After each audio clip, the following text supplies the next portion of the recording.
another little thing perhaps that's worth looking at with the Sevens team is that the Sevens team owns a few things about the game tactically. They own the aerial contest at the restart, they own the line out, they own speed. Then they can use that as a base to build off and get better at certain other aspects of their game. That's why we saw improvements in their tackling, saw improvements in their passing, saw improvements in their game around the breakdown.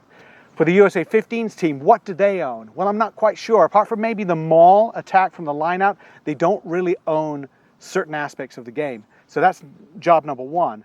Let's do that. The other thing, and it's a little bit delicate, is that the USA Sevens team started to get better when they started to concentrate on being an Olympic sport.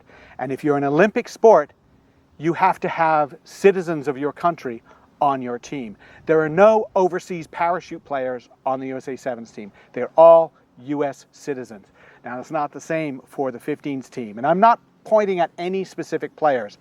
A lot of the players who come from overseas and qualify through residency or a grandparent or something like that, they're great players. They work really hard. They're patriotic. But it's just the attitude that if we look for our better players or just to augment the 15s team by looking overseas and trying to get someone to come in who hasn't been part of the setup until then what does that say to the young players coming up? What does that say to the players toiling away in Major League Rugby and trying to make it to the national team?